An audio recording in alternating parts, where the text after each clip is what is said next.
Welcome to Car Sales Talk 101, where it's all about life in the car business. Telling you like it is. Here's the man with the plan, Terry Cameron. Let's get started. Welcome back to Car Sales Talk 101, formerly known as the 10-Minute Car Sales Talk Podcast. I'm Terry Cameron. Thanks for coming back again. This week, I want to talk to you about what happens during the demo drive and what are the results of what happens during the demo drive.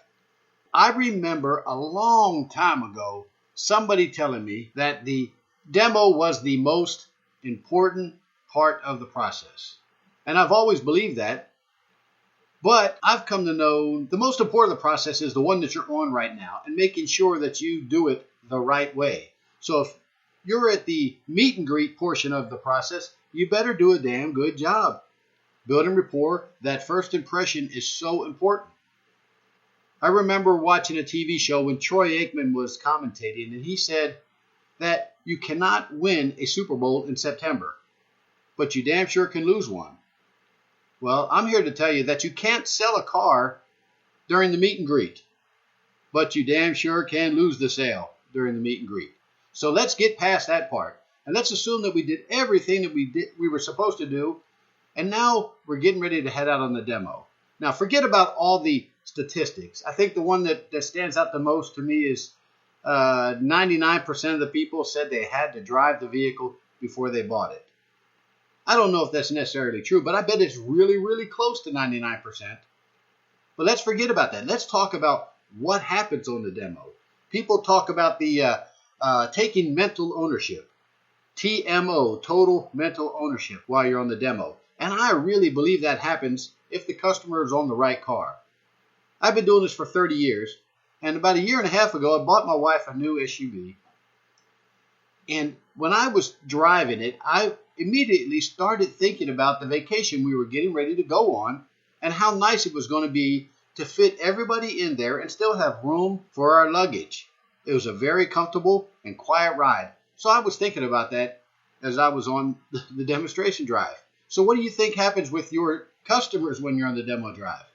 Man, have you ever thought about what happens to you whenever a beautiful woman walks by, or ladies, when a nice-looking guy walks by, or whatever your preference is? You realize there's a chemical reaction that takes place in your body, probably in your brain and maybe some other parts of your body too, but a chemical reaction takes place.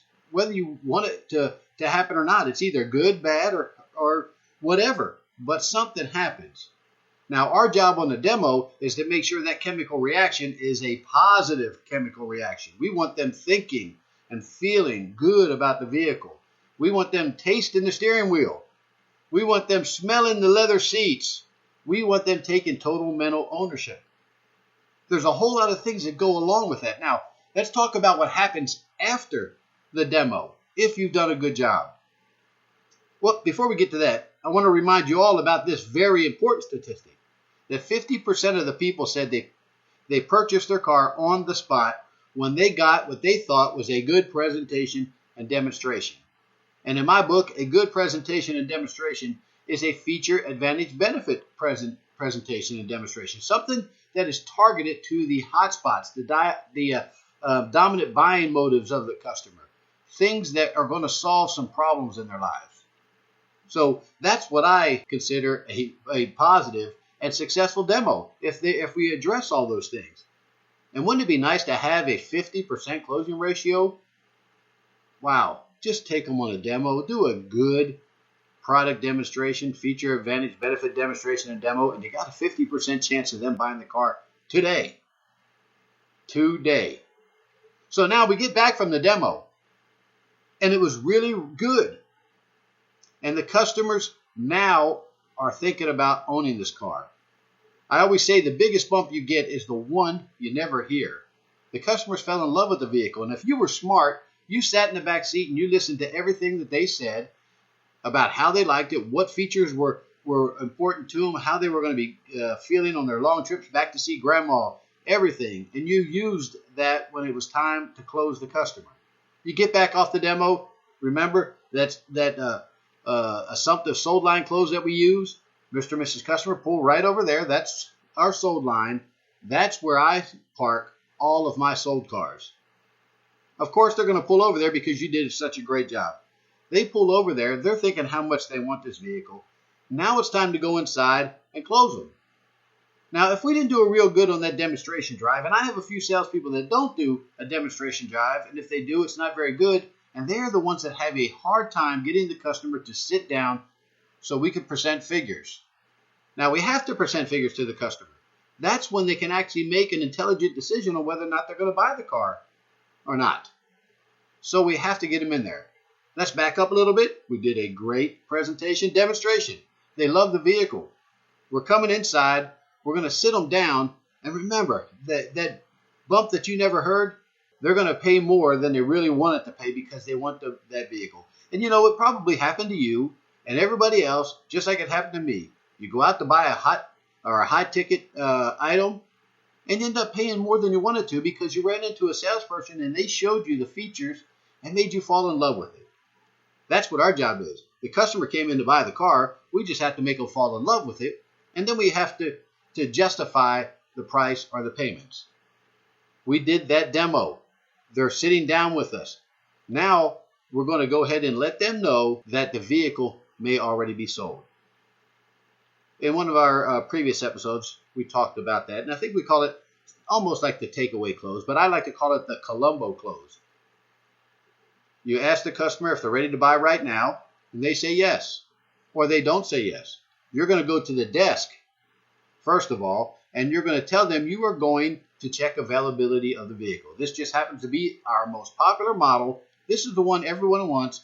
I want to make sure there's not a deal already pending on it. Now, you know what happens whenever you walk away from a customer and you leave them at your desk. They pull out that cell phone, they start shopping, they might even look at your website and see the price is cheaper online. Well, if you leave them with the thought that they may not be able to get the vehicle that they fell in love with on the demo because somebody else has a deal working on it, now they're going to start discussing that, and they're also going to talk about buying it now and not thinking about it. They don't want the chance to lose the car that they really want because it's the most popular model. You come back, tell the customers, congratulations, we lucked out, the car is available. And the rest is history. But if you don't do your demo, if you don't get them falling in love with that vehicle, if you can't paint the mental picture of them taking it home, parking it in their driveway, telling their friends and family about their new vehicle, if you can't do that, then good luck trying to get them to pay more than they came in for. Actually, good luck getting them to pay anything. They have to like the vehicle. They have to love the vehicle. So let's recap real quick. The demo is, if you're on the demo, that is the most important part of the process. The part that you are on right now. And if you're doing this right and you're not rushing it, you're letting the customer take their time driving the vehicle. You're letting them picture themselves driving it on vacations, to their friend's house, back and forth to work, putting it in their driveway, washing and waxing it every Sunday. If you can't do that, then you're not going to have a successful ending to the story. So do that. Come back, park in the sold line, get them inside, create some urgency by telling them that this is our most popular model. Somebody else may already have a deal working on it. Present the figures and reap the rewards. Guys, again, I want you to hop on over to whatever platform you listen to this to and are listening to this to on, and write me a review and give me a rating, please. And also, I sure would appreciate it if you would share this podcast with a friend. Oh, and by the way, I forgot to wish everybody a Happy New Year. Let's make this the best year we've ever had. Remember, you've already started working on your W-2 for 2020. The sky's the limit, guys. I'll see you next week. Thank you for listening to this week's episode. Please rate it and write a review on Apple Podcast. We appreciate your valuable feedback. You can email Terry at 10minutesalestalk@hot.rr.com. And don't forget to share the show with a friend.